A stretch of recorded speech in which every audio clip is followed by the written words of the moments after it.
Welcome to smart competitive school.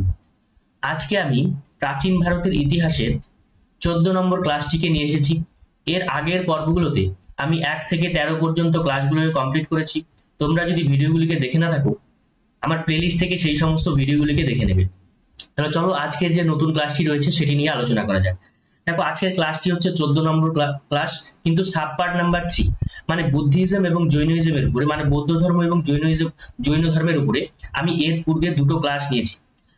এটা হচ্ছে তার তৃতীয় ক্লাস, সেই কারণে আমি সাব পার্ট নাম্বার 3 দিয়েছি। ঠিক আছে, তাহলে দেখো ওই দুটো ক্লাস অবশ্যই কিন্তু তোমরা দেখে নেবে, তাহলে বিষয়গুলো বুঝতে সুবিধা হবে। তাহলে বুদ্ধ ধর্মের প্রচারিত যে সমস্ত নীতি কথাগুলো রয়েছে তার মধ্যে একটা বিষয় রয়েছে, সেটা হচ্ছে the 4 great truth of Buddhism, মানে বুদ্ধ ধর্মের প্রচারিত 4টি আর্য সত্য। এই আর্য সত্য সম্পর্কে তোমাদের কিন্তু জানতে হবে। তাহলে 4টি আর্য সত্য কি কি ছিল? 4টি আর্য সত্য হচ্ছে the world is full of সরো, মানে এই জগৎ সংসার বা এই বিশ্ব দুঃখময়, তার মানে জগৎ হচ্ছে দুঃখময়। এটা কে বললো? বুদ্ধিজম বললো। তাহলে দুঃখময় যখনই হচ্ছে তাহলে দুঃখের কি আছে? কারণ আছে। তাহলে দুঃখের কারণ, তাহলে 2 নম্বর পয়েন্ট কি বলেছে যে the cause of sorrow is desire. Desire মানে হচ্ছে ইচ্ছা, ইচ্ছা মানে এই যে দুঃখ, জগৎ যে আমি দুঃখময় বললাম, তাহলে দুঃখের কারণ, দুঃখ কেন হচ্ছে, কি কারণে হচ্ছে? The cause of sorrow is desire, মানে আমরা যত বেশি বেশি ইচ্ছে করব, অনৈতিক ইচ্ছে করব, ঠিক আছে, সেটাই হবে কি হচ্ছে দুঃখের কারণ। তাহলে সবার প্রথমে কি বললো? The world is full of sorrow, জগৎ দুঃখময়। তাহলে the cause of sorrow is desire, এই দুঃখের কারণ কি? এই দুঃখের কারণ হচ্ছে ইচ্ছে। ধরো তোমার কিছু একটা ইচ্ছে হলো যে আমি একটা বড় বাড়ি বানাবো, ঠিক আছে, এবার তুমি সেই বাড়িটাকে তৈরি করতে পারলে না, বোঝা গেল? তাহলে সেক্ষেত্রে কি হবে? আমার ইচ্ছে হলো কিন্তু সেই ইচ্ছেটা পূরণ হলো, যখনই ইচ্ছে পূরণ হবে না তখনই কিন্তু দুঃখের কারণ হবে, সেটাই দুঃখের কারণ।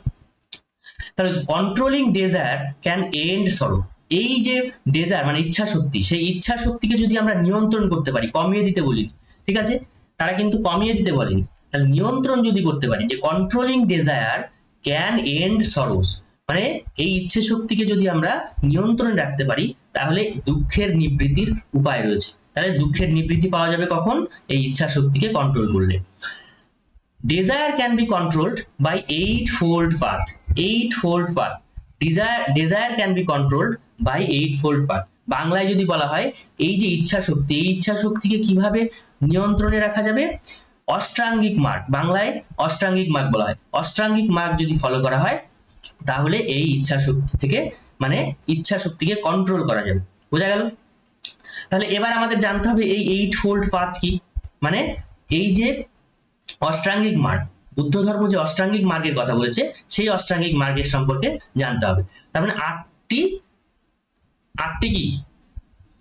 আটটি সূত্র, সেই সূত্র আমাদের জানতে হবে। এবার দেখো এই অষ্টাঙ্গিক মার্গ কিন্তু বিভিন্ন বইয়ে বিভিন্ন ধরনের থাকে, কিন্তু তার মেইন কনসেপ্টটা কিন্তু সেম, বোঝা গেল? আমি তার মধ্যে 8টা তুলে ধরেছি। যেমন বলেছে রাইট ফেইথ, রাইট ফেইথ মানে হচ্ছে সৎ বিশ্বাস, যে কোনো কাজের উপরে সৎ বিশ্বাস নিয়ে করতে হবে, যে আমি এই কাজটা করতে পারবো, তাহলে কি হবে? সেই কাজটা করা যাবে, বোঝা গেল? রাইট থট মানে সঠিক চিন্তা বা সৎ চিন্তা, সৎ চিন্তা তুমি যদি করো, অসৎ চিন্তা যদি না করো তাহলে সেই কাজটা সঠিকভাবে এগোতে থাকবে, বোঝা গেল? রাইট অ্যাকশন মানে সঠিক কর্ম করতে হবে, যে কাজটা তুমি ধরেছো সেই কাজটার উপরে তোমাকে সঠিক এফোর্ট ঢালতে হবে, ঠিক আছে, তবে কি হবে? কাজটা সাকসেসফুল হবে। রাইট লাইভলিহুড, রাইট লাইভলিহুড মানে হচ্ছে সৎ জীবনযাত্রা, জীবনযাত্রার মান সবসময় সৎ পথে রাখতে হবে।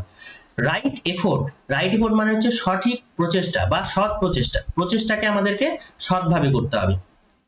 রাইট স্পিচ, রাইট স্পিচ মানে হচ্ছে সঠিক বাক্য বা সৎ বাক্য, সৎ বাক্য বলতে হবে, অসৎ উপায়ে কোনো রকম কোনো বাক্য বিনিময় করা যাবে না। রাইট রিমেম্বারেন্স, রাইট রিমেম্বারেন্স মানে হচ্ছে সঠিক ধারণা, রাইট রিমেম্বারেন্স মানে হচ্ছে সঠিক ধারণা, সঠিক ধারণা যে কোনো বিষয়ের উপরে যদি থাকে তবেই তুমি কোনো একটা বিষয়ের উপর মাস্টার বা দক্ষতা অর্জন করতে পারবে।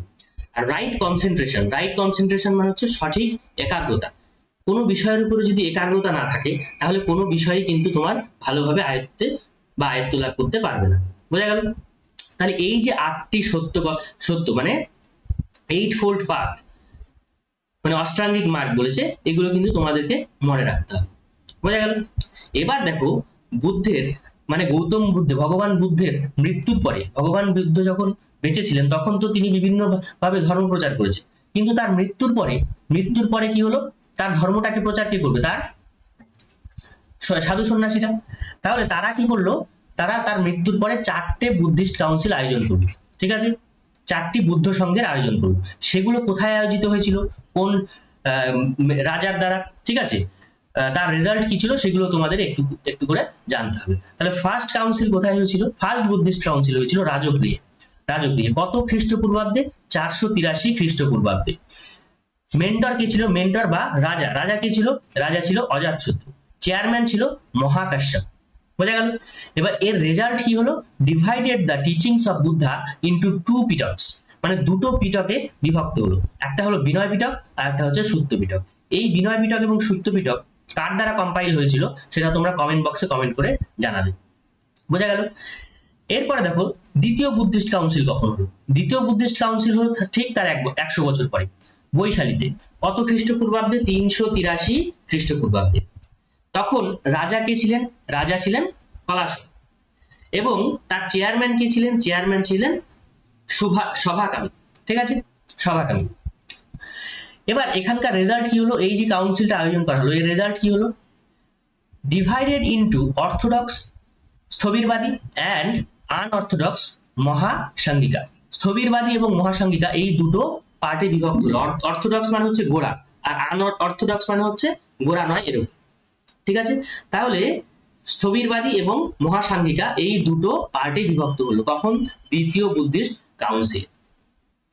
এখন দেখো তাহলে দ্বিতীয় বুদ্ধিস্ট কাউন্সিল হয়ে গেল। এবার তৃতীয়, থার্ড বুদ্ধিস্ট কাউন্সিল, এটা কত খ্রিস্টপূর্বাব্দে হলো, এটা হলো 250 খ্রিস্টপূর্বাব্দে। কোথায় হলো, পাটলিপুত্র। এটা কিন্তু সব থেকে বেশি ইম্পর্টেন্ট, ঠিক আছে? কারণ কি, কারণ এখানকার রাজা কে ছিলেন, রাজা ছিলেন অশোক। এই কাউন্সিলটা কিন্তু অশোক করেছিল, ঠিক আছে?